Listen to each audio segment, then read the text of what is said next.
High students, math study with Chandan sir চ্যানেলের পক্ষ থেকে সকলকে স্বাগত জানাই। আজকে আমরা যে বিষয়ে আলোচনা করব দশম শ্রেণীর গণিত। এখানে আমরা যে চ্যাপ্টার আলোচনা করছি গোলক চ্যাপ্টারের উপর আমরা কিছু প্রবলেম সলভ করছি। তোমাদের যে টেক্সট বই আছে, টেক্সট বইয়ের চ্যাপ্টার নাম্বার 12। তো সেখান থেকে আমরা বিভিন্ন কোশ্চেন থেকে 12-র ওপর বিভিন্ন ধরনের ব্রড টাইপ প্রবলেম সলভ করছিলাম। তো এর আগের ভিডিওতে আমরা কোশ্চেন নাম্বার 8 পর্যন্ত সলভ করেছি, তো সেখান থেকে এখন কন্টিনিউ করা হচ্ছে। তো তোমরা যারা আগের ভিডিওগুলো দেখোনি তারা কিন্তু অবশ্যই দেখে নেবে, ডেসক্রিপশন বক্সে লিঙ্ক করা আছে, সেখান থেকে তোমরা দেখে নিতে পারো। আজকের ভিডিও পছন্দ হলে অবশ্যই তোমরা লাইকস করবে, আর যারা এখনও পর্যন্ত আমার এই চ্যানেল সাবস্ক্রাইব করোনি তারা কিন্তু অবশ্যই সাবস্ক্রাইব করে নেবে। ওকে, তো আর দেরি না করে আসা যায় question number 9, most important question. ঠিক আছে, কোশ্চেন নাম্বার 9 বলা হয়েছে যে 3 সেন্টিমিটার, 4 সেন্টিমিটার ও 5 সেন্টিমিটার দৈর্ঘ্যের ব্যাসার্ধের 3টি নিরেট তামার গোলক গলিয়ে একটি নিরেট বড় গোলক তৈরি করা হলে বড় গোলকটির ব্যাসার্ধের দৈর্ঘ্য কত হবে। এই টাইপের প্রবলেম আমরা কিন্তু ভেদ চ্যাপ্টার করছি, ভেদ বা ভেরিয়েশন চ্যাপ্টার। ঠিক আছে, তো এই ধরনের প্রবলেম কিন্তু খুব ইম্পর্টেন্ট পরীক্ষার জন্য। তো এখানে দেওয়া হয়েছে 3 সেন্টিমিটার, 4 সেন্টিমিটার ও 5 সেন্টিমিটার দৈর্ঘ্যের ব্যাসার্ধে 3টি নিরেট গোলক তামার গোলক গলিয়ে একটি নিরেট বড় গোলক, মানে ছোটো ছোটো থেকে একটা বড় গোলক তৈরি করা হবে, তার ব্যাসার্ধের দৈর্ঘ্য কত হবে। ওকে, অর্থাৎ একটা 3, একটা 4, একটা 5। ঠিক আছে, তো এখান থেকে গলিয়ে দেখে আনতে একটা বড় গোলক তৈরি করা হবে। তারপর যেরকম বড় একটা বড় গোলক তৈরি করা হচ্ছে। তো এর ব্যাসার্ধ দেওয়া আছে 3, এর ব্যাসার্ধ আছে 4 ব্যাসার্ধ, এর ব্যাসার্ধ আছে 5। তাহলে এর ব্যাসার্ধ আমি ধরে নেবো 8 ধরে নেবো। ঠিক আছে, ধরি বড় গোলকের ব্যাসার্ধের দৈর্ঘ্য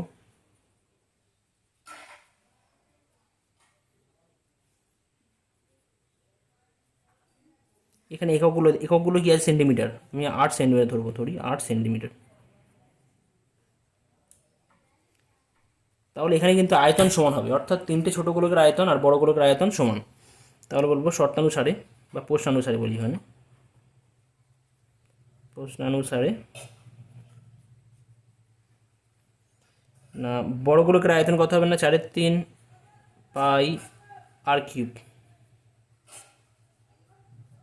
ইকুয়াল টু প্রথম গোলকের আয়তন কত হবে না, 4/3 পাই আর মানে কত 3 কিউব। দ্বিতীয় গোলকের আয়তন 4/3 pi into 4 cube plus 4/3 pi into 5 whole cube. তাহলে এখান থেকে কী পাওয়া যাচ্ছে না, 4/3 পাই ইন্টু আর কিউব। এখান থেকে যদি 4/3 পাই কমন নেওয়া হয় তাহলে কি পড়ে থাকবে, 4/3 পাই কমন নিলাম, প্রথমে আমি কমন নিলে পড়ে থাকছে 3 কিউব। 3 কিউব মানে কত হয়, 27। 4 কিউব করলে 4×4 = 16, 4 = 64। 5 কিউব করলে 5×5 = 25, 5 × 125। 4/3 পাই 4/3 পাই ক্যান্সেল হয়ে যাচ্ছে, তাহলে পড়ে থাকছে আর কিউব। 27, 5 4 9, 7 16 6, 1 2 1 3 6 9 2 11 1 হাতে 1 1 1 2 216। আর 216 কোন সংখ্যার কিউব হয় না, 6-এর কিউব, অর্থাৎ আর কিউব ইকুয়াল টু 6 কিউব। অতএব আর ইকুয়াল টু 6। কী কোশ্চেন রয়েছে না, বড় গোলকটির ব্যাসার্ধের দৈর্ঘ্য কত। অতএব বলা হবে যে বড় গোলকের ব্যাসার্ধের দৈর্ঘ্য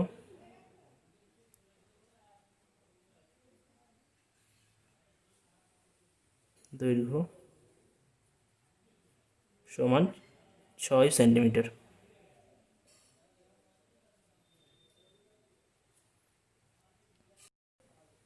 নেক্সট কোশ্চেন বলা আছে যে একটি অর্ধগোলাকৃতি গম্বুজের ভূমিতলের ব্যাসের দৈর্ঘ্য 42 ডেসিমিটার। গম্বুজটির উপরিতল রং করতে প্রতি বর্গমিটার 35 টাকা হিসেবে কত খরচ পড়বে তা হিসাব করো।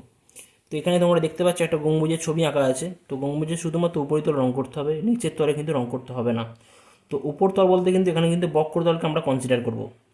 উপরের তল বলতে এখানে কিন্তু আমরা বক্রতলকে আমরা কনসিডার করব। ঠিক আছে, তো এখানে ভূমিতলের ব্যাসের দৈর্ঘ্য দেওয়া আছে 42 ডেসিমিটার। অতএব বলতে পারি যে গম্বুজের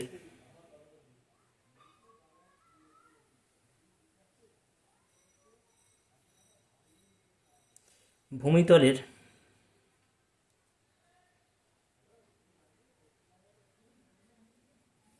ব্যাসার্ধের দৈর্ঘ্য ব্যাসার্ধ সমান 42/2 অর্থাৎ 21 ডেসিমিটার। ঠিক আছে, তো বক্রতলের ক্ষেত্রফল, অতএব বক্রতলের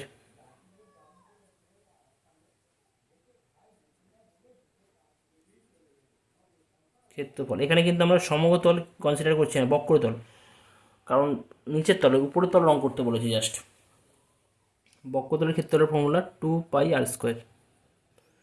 2 ইন্টু পায়ের ভ্যালু কত, 22/7, যা আছে তাই থাকুক, 22/7।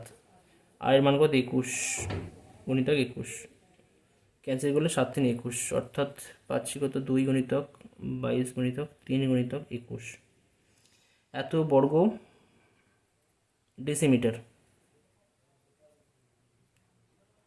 তো এখন আমাদের কোশ্চেনে বলা আছে যে প্রতি বর্গ মিটার 35 টাকা খরচ হচ্ছে। প্রতি বর্গ মিটার, এখানে ডেসিমিটার আছে, তো ডেসিমিটারকে আমাদের মিটারে ট্রান্সফার করতে হবে।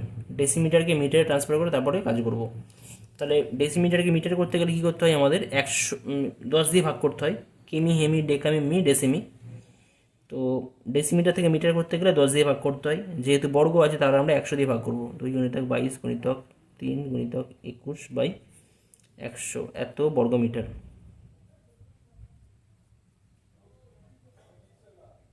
এখন বলা আছে যে প্রতি বর্গ মিটার 35 টাকা খরচ হয়, অতএব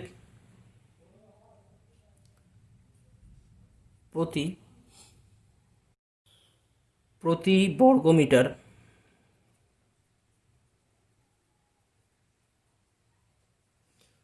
35 টাকা হিসাবে খরচ হবে বা খরচ পড়বে।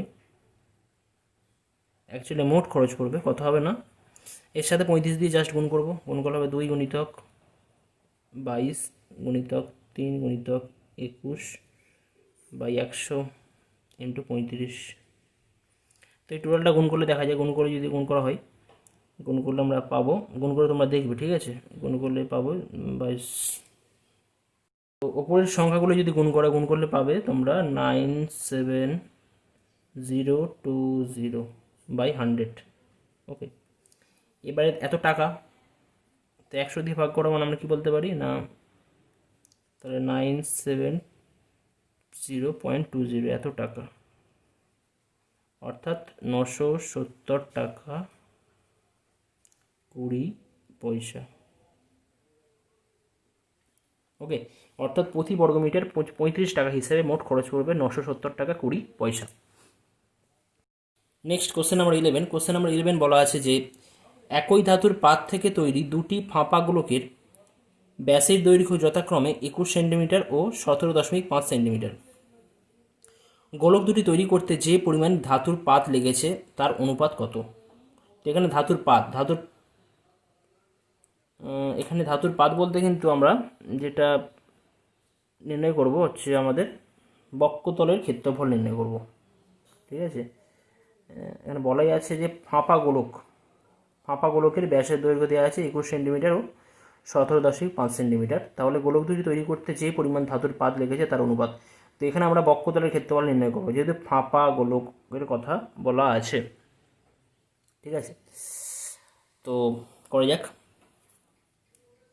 তো এখানে ব্যাসের দৈর্ঘ্য দেওয়া আছে, ঠিক আছে, দুটি ফাঁপা গোলকের। প্রথম ফাঁপা গোলকের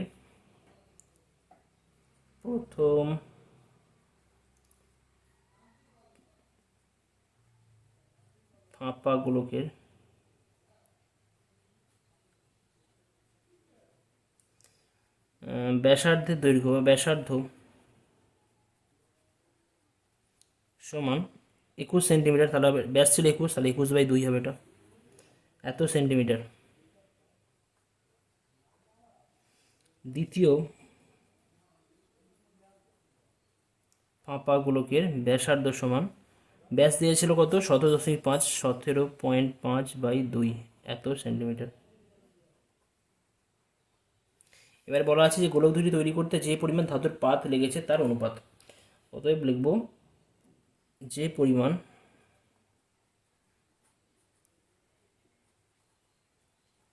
ধাতুর পাত লেগেছে তার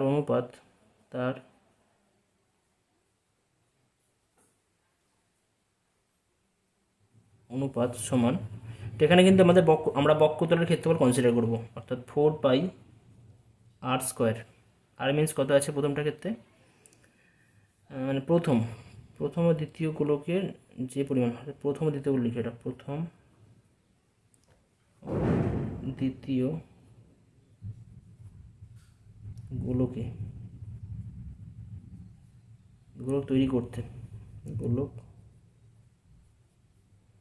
তৈরি করতে এটা লিখে রাখবে, প্রথম ও দ্বিতীয় গোলক তৈরি করতে যে পরিমাণ ধাতুর পাত লেগেছে তার অনুপাত 4πr²। তো 4π, প্রথম যে গোলক রয়েছে তার ব্যাসার্ধ ছিল 21/2, তাহলে 4π হবে 21/2 whole square is to 4πr²। আর মানে কত আছে দ্বিতীয় গোলকের ক্ষেত্রে 17.5/2 তার হোল স্কোয়ার। যদি আমরা বাই আকারে লিখি তাহলে হবে, আচ্ছা যা আছে 4π into 21/2 whole square divide by 4π into 17.5/2 তা হোল স্কোয়ার। ওকে, 4π ক্যান্সেল হয়ে যাচ্ছে। 21/2 মানে কি লিখতে পারি, 21/2 গণিত 21/2, আর এটা ভাগ হয়েছে 17.5 ভাগ আছে, তাহলে উল্টে গেলে কত হবে না 2/17.5 ইন্টু 2/17.5, 2 করে ক্যান্সেল হয়ে যাচ্ছে। এখান থেকে আমাদের অনুপাত নির্ণয় করতে হবে। তো যদি আমরা এখানে পয়েন্ট তুলে দিই তাহলে কিন্তু 10 × 10 আসবে পরে, পয়েন্ট তুলে দেওয়া হলো, পয়েন্ট তুলে দিলে 10 পাওয়া যাবে। 7 দিয়ে গেলে 7 × 3 = 21, 7 দিয়ে গেলে 25, 7 × 3 = 21, 7 25, ঠিক আছে। 5 দিয়ে গেলে 5 × 2 = 10, 5 × 5 = 25, 5 × 2 = 10, 5 × 5 = 25। তাহলে আমাদের কত পড়ে থাকছে না 3 × 3 = 9, 9 × 2 = 18, 18 × 2 = 36, 36। আর এখানে 5 × 5 = 25 ইজ টু বাই 25, নিচে 25 পড়ে থাকছে 25, অর্থাৎ এখান থেকে বলতে পারি 36:25, 36:25। এটা কী হবে না, যে ফাঁপাগুলো তৈরি করা হবে তাদের ক্ষেত্রে যত পরিমাণ ধাতুর পাত লাগবে তার অনুপাত হচ্ছে 36:25। Next question number 12, most important problem. বলা হয়েছে যে একটি ধাতব গোলকের উপরিতল এমনভাবে কেটে নেওয়া হলো যে নতুন গোলকের বক্রতলের ক্ষেত্রফল আগের গোলকের ঠিক অর্ধেক হয়। ওকে, এখন বলা হচ্ছে যে কেটে নেওয়া অংশের আয়তনের সঙ্গে অবশিষ্ট গোলকের আয়তন অনুপাত নির্ণয় করো। এক্ষেত্রে কেটে নেওয়া বলতে এক্ষেত্রে আমরা ধরে নেব গোলকটা নিরেট, মানে একটা গোলক থেকে আর একটা নতুন গোলক তৈরি করা হয়েছে এরকম ব্যাপার আর কি, ঠিক আছে। তো সাপোজ কোনো একটা গোলক ছিল, বড় একটা গোলক ছিল যার ব্যাসার্ধ ছিল ক্যাপিটাল আর, আর এখন এখান থেকে কিছু একটা অংশ কেটে নেওয়া হয়েছে, ঠিক আছে। এই গোলক থেকে কিছু একটা অংশ আমরা কেটে নিয়েছি। কেটে নেওয়ার পর আমরা কী পেয়েছি না নতুন একটা গোলক পেয়েছি। আগের যে গোলক ছিল সেই গোলকটা নেই, এখন নতুন একটা গোলক পাওয়া গেছে, তার ব্যাসার্ধ অবশ্যই তাহলে ছোট হয়ে যাবে, তাহলে ব্যাসার্ধ হচ্ছে আমি আর, এই অংশটা কেটে নেওয়া হয়েছে, মানে এরটা থেকে এটা বাদ দিলে আমরা এটা পাবো। ওকে, তো ধরি ধাতব গোলকের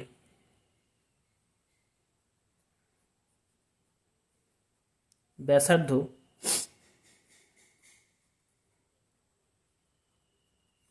সমান আর একক।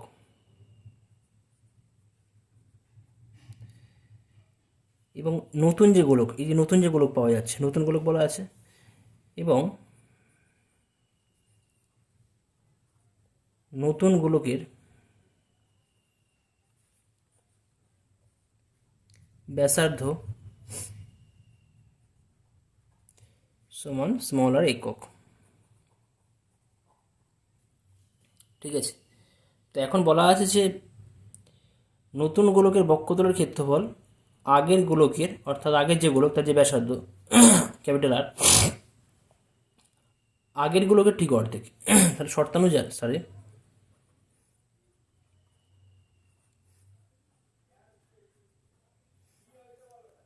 নতুন গোলকের ব্যাসার্ধ কত, আর ছিল, তার বক্ষতলের ক্ষেত্রফল, তার বক্ষতলের ক্ষেত্রফল কত, 4 পাই আর স্কোয়ার, ইকুয়াল টু কী হবে না, আগের গোলক, আগের গোলকের বক্ষতলের ক্ষেত্রফল অর্ধেক।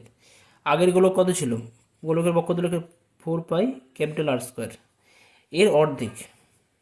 ওকে, তো বোথ সাইড আমরা 4 পাই ক্যান্সেল করতে পারি, তাহলে পড়ে থাকছে 2r² ইকুয়াল টু r²। তাহলে এখান থেকে কী পেলাম, এখান থেকে পাওয়া যাচ্ছে √2r ইকুয়াল টু ক্যাপিটাল আর। মানে আগের গোলকের ব্যাসার্ধ আর নতুন গোলকের ব্যাসার্ধের মধ্যে সম্পর্ক, এটা আমাদের কাজে লাগবে। ঠিক আছে, এখন নির্ণয় করতে হবে যে কেটে নেওয়া অংশের আয়তনের সঙ্গে অবশিষ্ট গোলকের আয়তন অনুপাত কত। কেটে নেওয়া অংশ মানে এই অংশটা, এর আয়তন। তো কেটে নেওয়া অংশের আয়তন বার করতে হবে। কেটে নেওয়া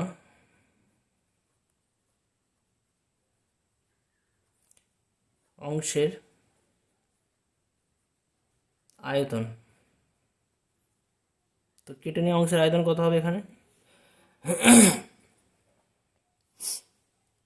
কেটে নেওয়া অংশের আয়তন হয়ে যাচ্ছে আমাদের, এর যে আয়তন, এর আয়তন থেকে এর আয়তন বাদ দিলে পাবো, অর্থাৎ 4/3πr³ মাইনাস 4/3πr³।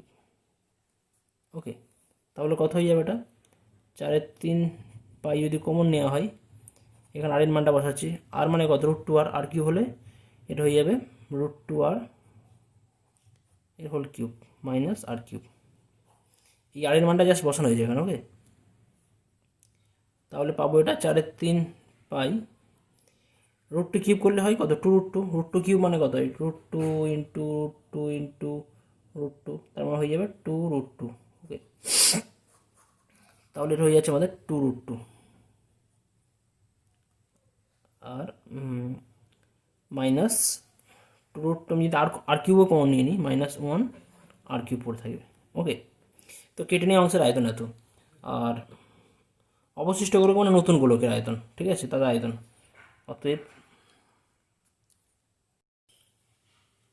অতএব এখন বলতে পারি, অতএব কেটে নেওয়া অংশের আয়তনের সঙ্গে অবশিষ্ট গোলকের আয়তনের অনুপাত, কেটে নেওয়া অংশের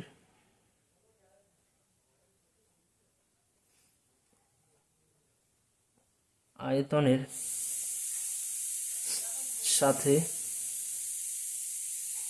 অবশিষ্ট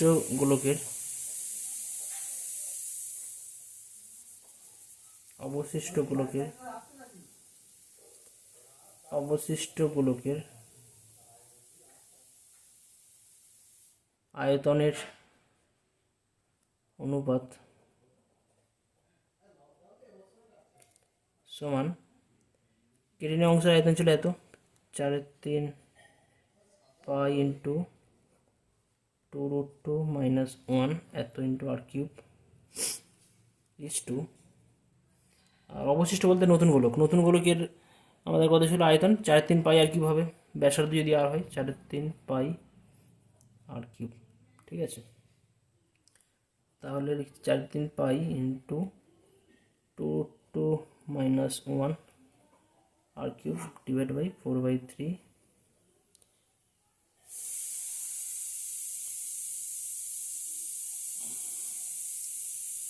পাই ইন্টু আর কিউব। তাহলে 4 3 পাই কেটে যাচ্ছে, আর কিউব কেটে যাচ্ছে, নিচে 1 পড়ে থাকছে, অর্থাৎ 2 - 1 1, অর্থাৎ কেটে নেওয়া অংশের আয়তনের সাথে অবশিষ্ট নতুন গোলকের আয়তন অনুপাত হবে 2 - 1 নেক্সট কোশ্চেন নাম্বার 13 বলা আছে যে 14 সেন্টিমিটার দৈর্ঘ্যের ব্যাসার্ধ বিশিষ্ট একটি ভূগোলকার অক্ষটির বক্রতলের 0.7 সেন্টিমিটার দৈর্ঘ্যের ব্যাসার্ধ বিশিষ্ট দুটি বৃত্তাকার ছিদ্র করা হয়েছে। ভূগোলকটির গোলাকার অংশের ধাতব পাতের ক্ষেত্রফল নির্ণয় করতে হবে। ঠিক আছে, তো ভূগোলকের এখানে কিন্তু ব্যাসার্ধ দেওয়া 14 সেন্টিমিটার, ভূগোলকের ব্যাসার্ধ আছে 14 সেন্টিমিটার, আর দুটো ছিদ্র করা হয়েছে অক্ষ বরাবর দুটো প্রান্তে। বক্ষতলে 0.7 সেন্টিমিটার দৈর্ঘ্যের দুটি ব্যাসার্ধের দুটি বৃত্তাকার ছিদ্র করা হয়েছে। তাহলে ভূগোলকটির গোলাকার অংশের ধাতব পাতের ক্ষেত্রফল কত, অর্থাৎ ছিদ্র দুটোর ক্ষেত্রফল বাদ দিয়ে যে টোটাল ক্ষেত্রফল হবে সেটাই আমাদের নির্ণয় করতে হবে। তো ভূগোলকের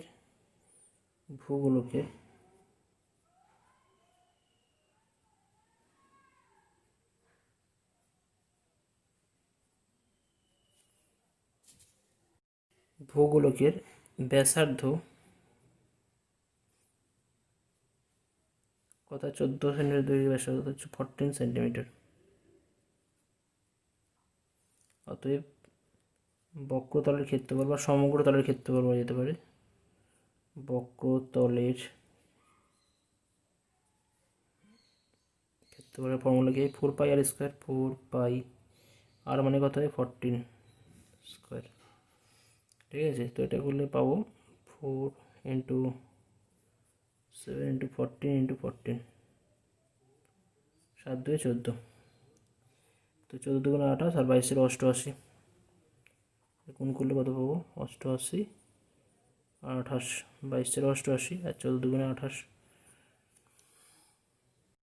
তো এটা গুণ করলে পাবে 2464।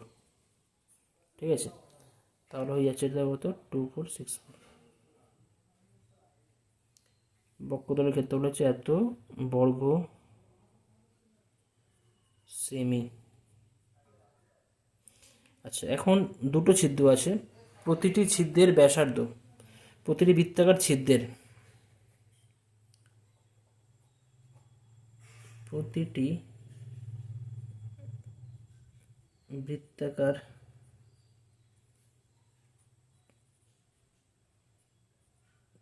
ব্যাসার্ধ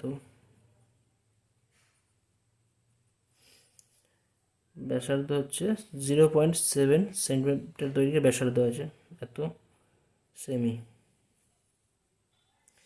অর্থাৎ দুটি বৃত্তাকার ছিদ্রের মোট ক্ষেত্রফল, দুটি বৃত্তাকার ছিদ্রের মোট ক্ষেত্রফল। তো বৃত্তের ক্ষেত্রফলের ফর্মুলা কি হয়, পাই আর স্কোয়ার, তাহলে হয় পাই, দুটো আছে তার 2 ইন্টু করি, 2 ইন্টু পাই আর স্কোয়ার 0.7 হোল স্কোয়ার। ওকে, তা 2 ইন্টু 22/7 ইন্টু 0.7, আমি 0.7 রাখছি ইন্টু 0.7, 2 ইন্টু 22/7 ইন্টু 7/10, পয়েন্ট তুলে দেওয়া হলো, 10 হবে নিচে, 7/10, 7 7 ক্যান্সেল, তার 22 দুগুণে কত 44, 44 ইন্টু 7, 44 ইন্টু 7 করলে 7 4 28 8 2, 4 7 28, 28 2 30, 308, তাহলে হয়ে যাচ্ছে 308/100, অর্থাৎ 3.08 এত বর্গ সেমি। ঠিক আছে, তো এখন বলা হয়েছে যে ভূগোলকটির গোলাকার অংশের ধাতব পাতের ক্ষেত্রফল কত, তাহলে এটা বাদ দিতে হবে, এই অংশগুলো ছিদ্রগুলো বাদ দিতে হবে, অতএব কী লেখা হবে না, ধাতব পাতের ক্ষেত্রফল, ধাতব পাতের ক্ষেত্রফল সমান 2464 মাইনাস 3.08, এটা বিয়োগ করলে পাওয়া যাবে 2460.92 এত বর্গ সেমি। এখানে সমস্ত একক সেন্টিমিটারে রয়েছে, তো অসুবিধা নেই। তো আমাদের তাহলে এই দুটো ছিদ্র বাদ দিয়ে যে ধাতব অংশ রয়েছে সেই ধাতব অংশের ক্ষেত্রফল হয়ে যাচ্ছে আমাদের 2460.92 92 বর্গ সেন্টিমিটার। নেক্সট কোশ্চেন নাম্বার 14, এটি আমাদের শেষ কোশ্চেন বট টাইপ প্রবলেমের। দেওয়া আছে 8 সেন্টিমিটার দৈর্ঘ্যের ব্যাসার্ধের একটি নিরেট লোহার গোলককে গলিয়ে 1 সেন্টিমিটার দৈর্ঘ্যের ব্যাসার্ধের কয়টি নিরেট গুলি তৈরি করা যাবে হিসাব করে লেখো। তো এখানে একটা বড় একটা নিরেট গোলক রয়েছে, নিরেট গোলকের ব্যাসার্ধ দেওয়া আছে 8 সেন্টিমিটার। ওকে, তো নিরেট গোলকের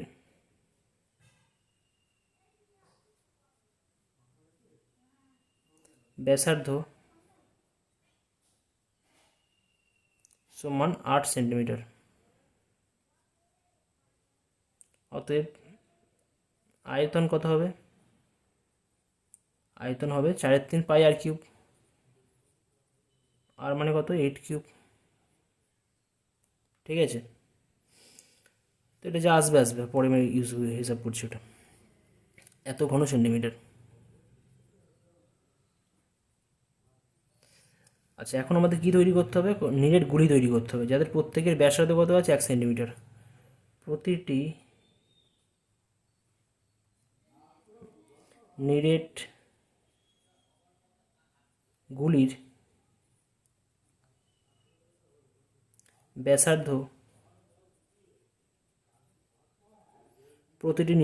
ব্যাসার্ধ হচ্ছে সমান 1 সেন্টিমিটার। অতএব আয়তন কত হবে? 4/3 পাই ইন্টু 1 কিউব, তো ঘন সেমি। তো তাহলে কতগুলো নিরেট গোলক তৈরি করা যাবে? তাহলে যদি জাস্ট এইটাকে যদি আমরা এই যে টোটাল যে অ্যাকচুয়াল যে বড় নিরেট গোলক ছিল সেটাকে যদি আমরা প্রতিটি নিরেট গুলির আয়তন দিয়ে ভাগ করি, তাহলে কিন্তু আমরা সংখ্যাটা পেয়ে যাব। ওকে, অতএব নিরেট গুলি তৈরি করা যাবে, নিরেট গুলি তৈরি করা যাবে সমান 4/3 pi into 8 cube by 4/3 pi into 1 cube.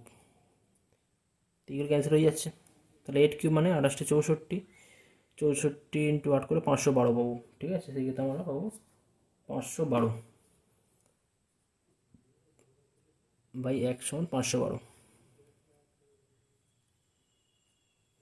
অর্থাৎ ওই যে বড় নিরেট গোলক রয়েছে, নিরেট লোহার গোলক থেকে গলিয়ে 1 সেন্টিমিটার দৈর্ঘ্যের ব্যাসার্ধের আমরা 512টি নিরেট গুলি তৈরি করতে পারবো। ওকে, তো এখানেই কোষের দিকে 12 যে সমস্ত বড় টাইপ প্রবলেম সেগুলো আমরা সলভ করলাম। ওকে, আর পরবর্তী ভিডিওতে আমরা নতুন কোনো চ্যাপ্টার নিয়ে স্টার্ট করব। তো কী চ্যাপ্টার নিয়ে আমরা স্টার্ট করবো তোমরা অবশ্যই কমেন্ট করে জানাবে। ওকে, থ্যাংক ইউ।